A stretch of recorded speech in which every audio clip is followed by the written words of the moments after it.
test is in 4-part, Part 1, Part 2, Part 3, and Part 4. Now look at Part 1.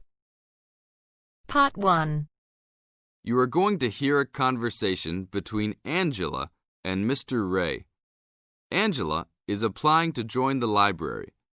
Listen to the conversation and complete the form below. First, you have some time to look at questions 1 to 5.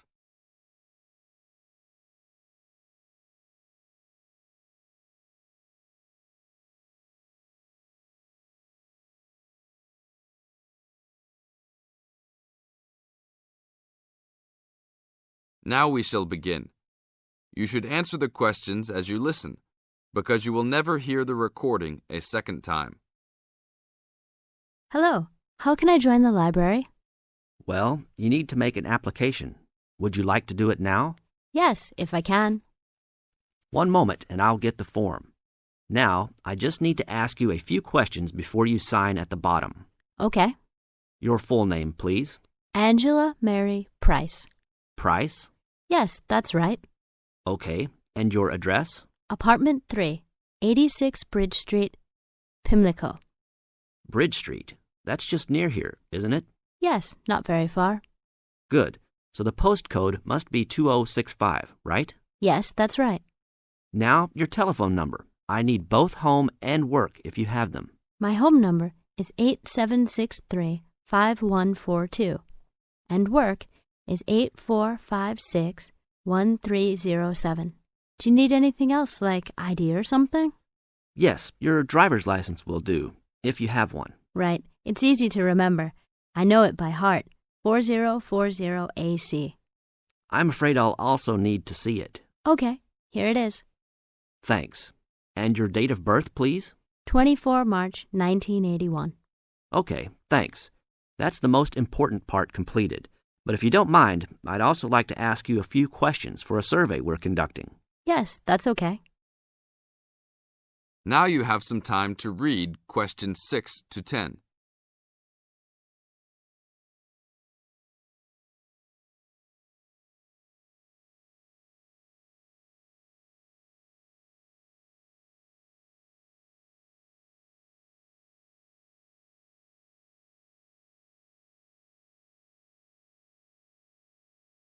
As the conversation continues, answer questions 6 to 10. What kind of books do you like to read? Here's a list to look at. Oh, it varies from time to time, but I always like to relax and learn about other countries I might visit one day. I don't like anything too heavy or serious, unless it's about animals or the environment. I'm not really into sport very much. Anything else? Well, I do like entertaining at home. You know, dinner parties. So I suppose you'll have something for me in that line. The pictures in those books always make me hungry, although they never seem to turn out exactly as they look in the books. Fine. I think that's all I need now, except I need you to sign here on the application form. Oh, and I almost forgot. The membership fee is $20, which is refundable if you no longer stay a member. There you are. Do I sign at the bottom here? Yes, that's right.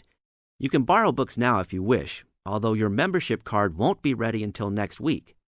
So if you want to borrow today, you can pick up your card when you return your first books. That's if you want to take some now. I think I will, but I'll have a look around first. Okay, take your time. That is the end of Part 1. You now have half a minute to check your answers.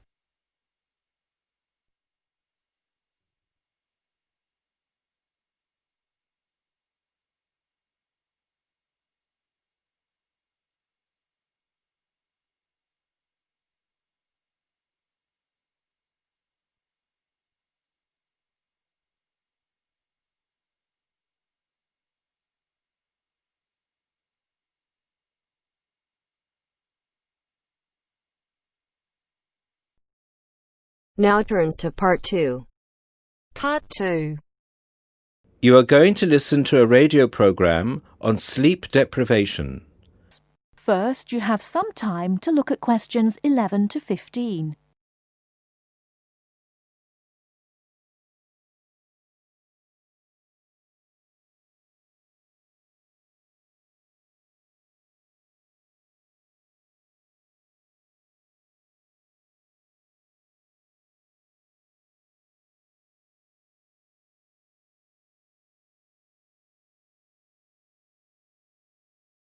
Now, listen carefully and answer questions 11 to 15.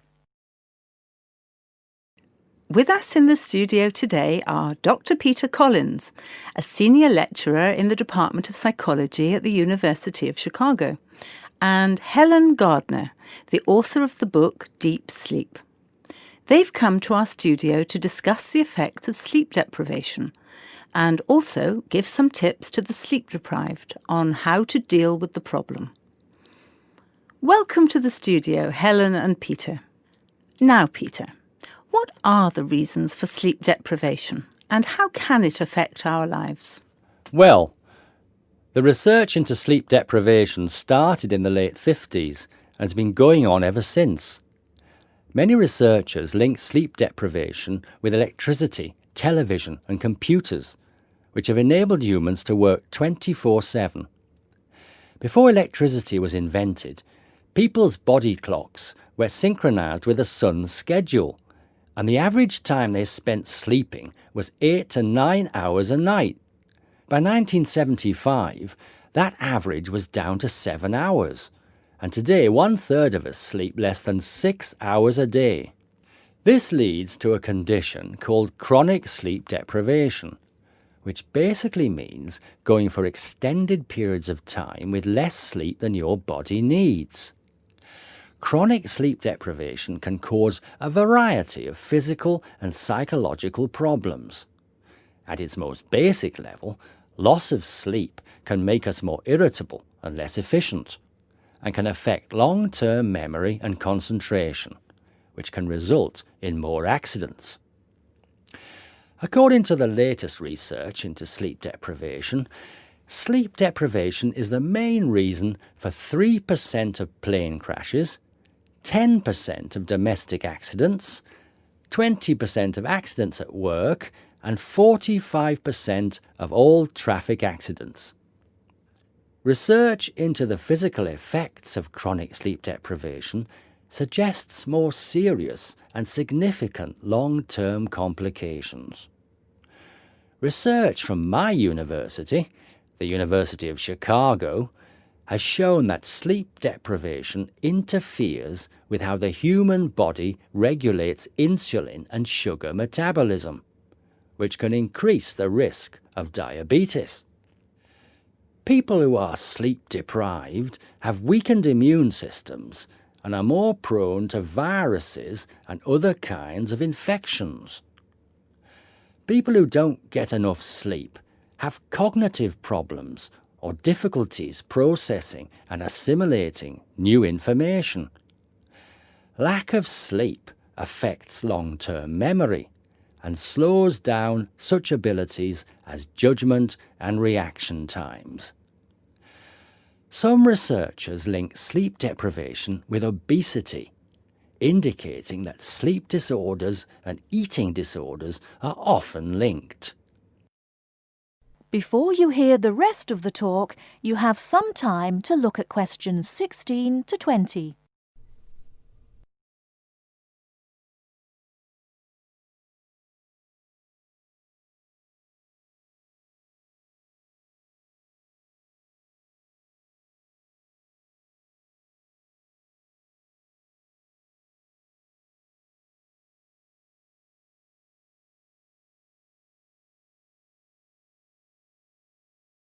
Now listen and answer questions 16 to 20.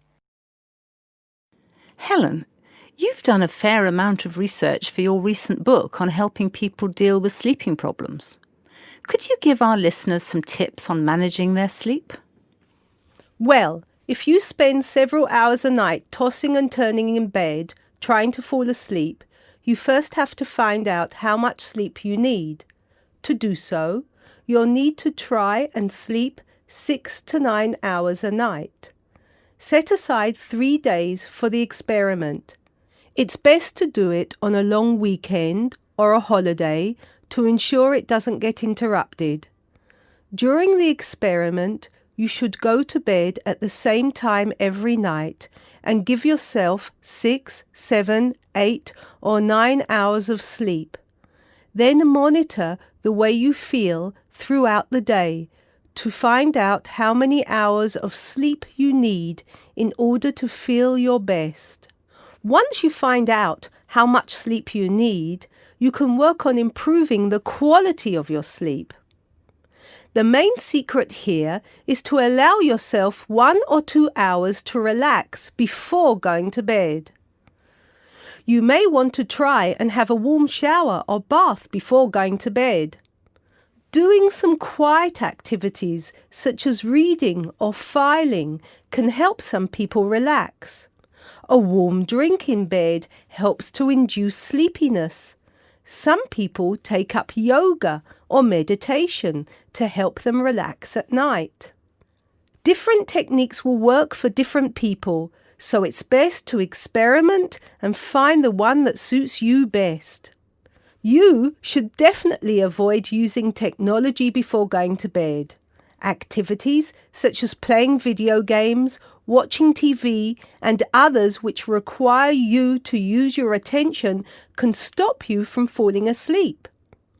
Avoid eating before going to bed. A late dinner can disrupt your sleep. Not only is going to bed with a heavy stomach bad for digestion and can make you overweight, but it can also keep you awake for hours. Caffeine-rich drinks can increase your heart rate, which can stop you from falling asleep. Energy drinks also have the same effect on your body. You should avoid drinking these at night.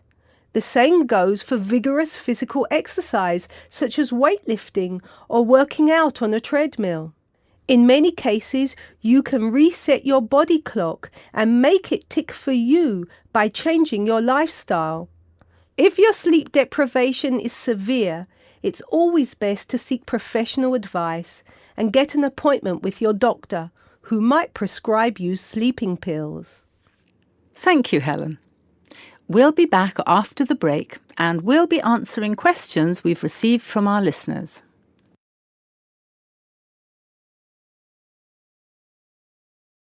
That is the end of part 2. You now have half a minute to check your answers.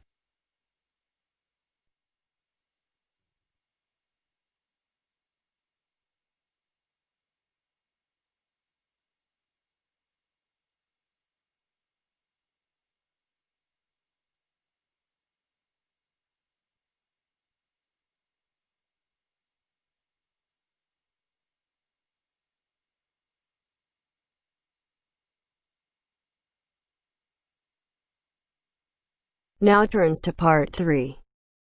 Part 3.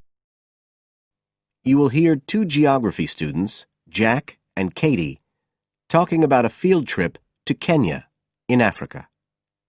First, you have some time to look at questions 21 to 24.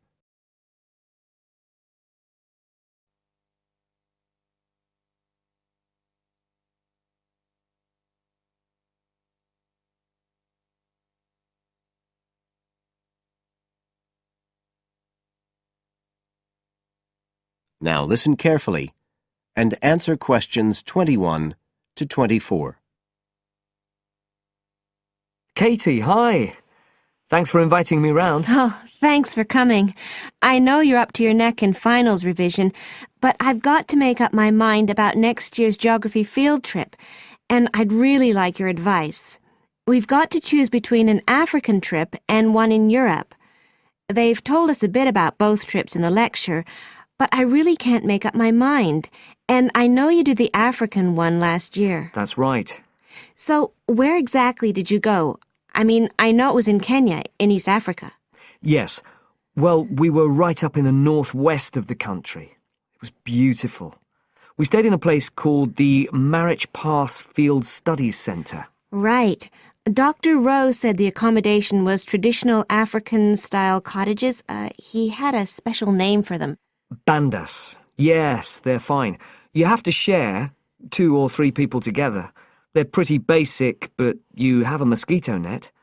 They don't provide spray, though, so remember to take plenty with you. You'll need it. And there's no electricity in the field centre. You'll have hurricane lamps instead. They give a good light. It's no problem. What about places to study?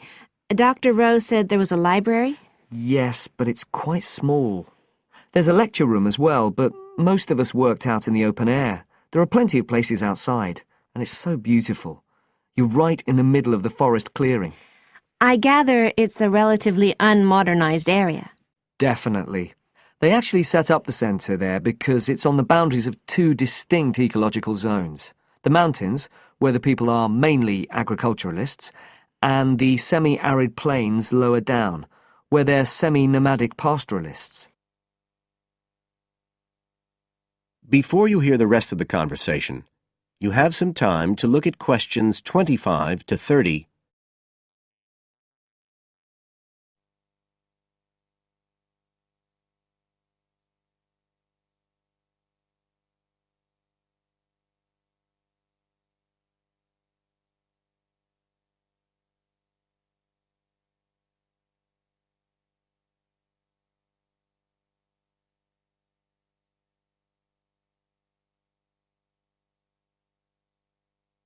Now listen and answer questions 25 to 30.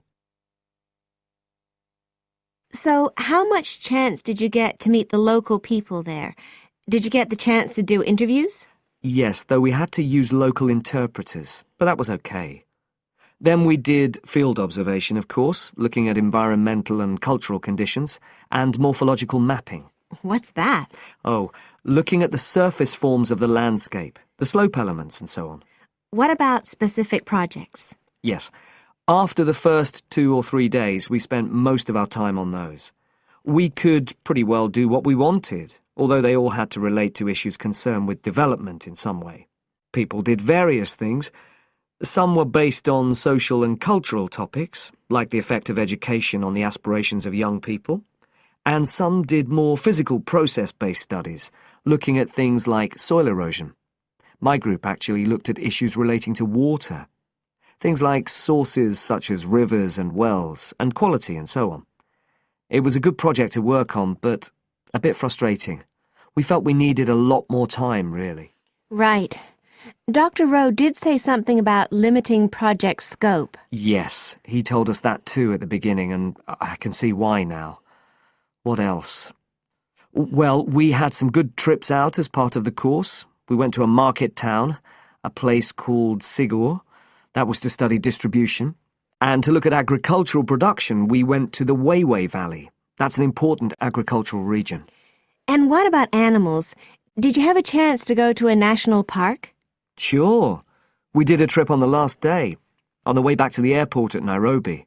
But actually there was lots of wildlife at the field centre. Vervet monkeys and baboons and lizards. It does sound good. It was excellent, I'd say. In terms of logistics, it was very well run. But it was more than that.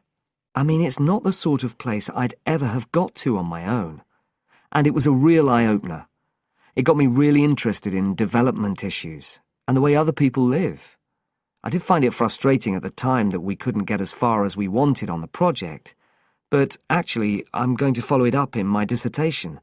So it's given me some ideas and data for that as well. So you'd say it was worth the extra money? Definitely.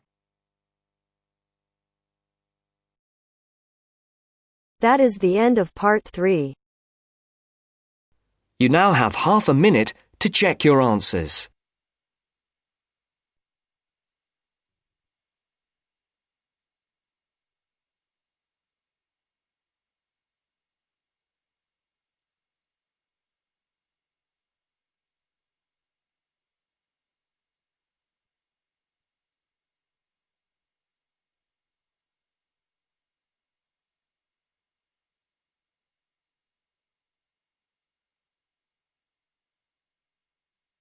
Now turns to part 4. Part 4. You will hear a lecturer talking about food preservation. First, you have some time to look at questions 31 to 37.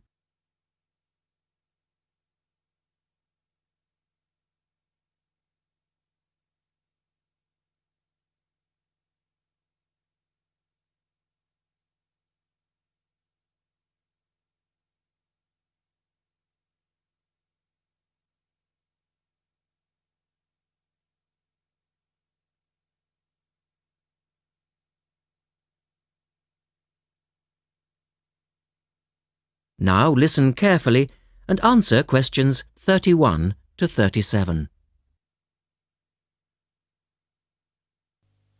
In today's lecture, I'd like to look at the topic of food preservation and start by asking the obvious question, why do we need to preserve food? Well, apart from keeping it fresh for our daily needs, many foods, such as fruit and vegetables, are only available at certain times of the year. So if we want to be able to eat these foods all year round, we need to preserve them. We also need to preserve food for export overseas to make sure that it doesn't perish in transit.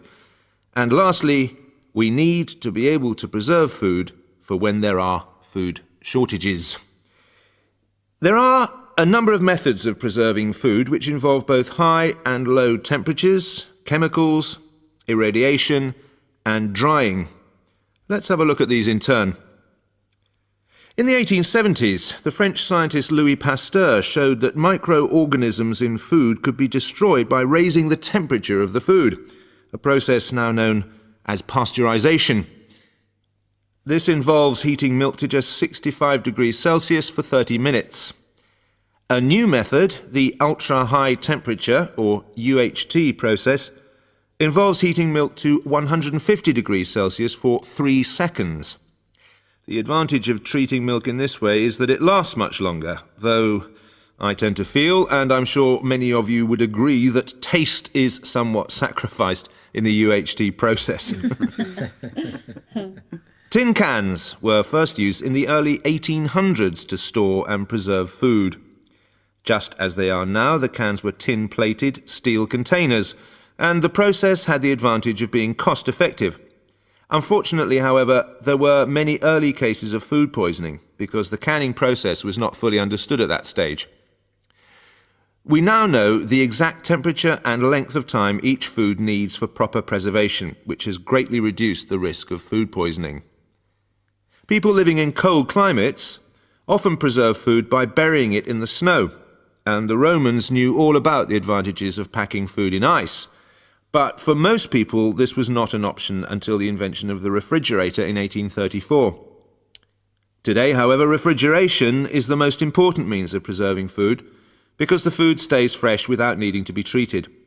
However, refrigeration requires an electricity supply, and unfortunately, if the power goes off, so does the food. A variety of chemicals can be added to food, and you'll find their names listed on the labels of cans and bottles. Salt is probably the oldest of all the chemical preservatives and was used by many ancient civilizations for many years. Sugar also acts as a preservative and is used to preserve jams in much the same way that vinegar is used to pickle foods. Chemical preservatives are effective, but they do not suit all foods, and the processes involved are time-consuming. Another method of preserving food is by drying it.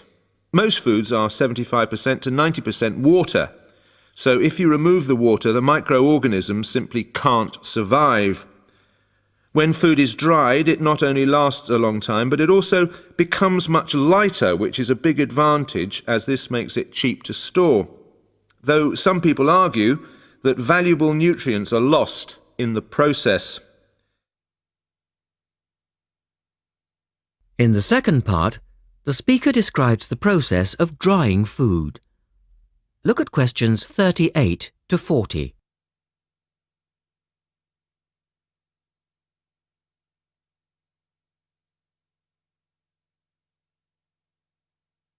Now listen carefully and label the diagram.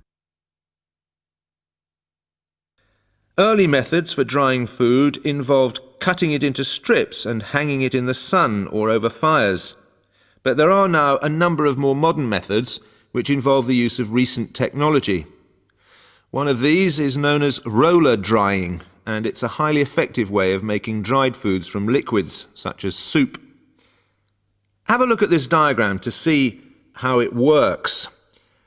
Well, first of all, the hot soup is poured in at one end here.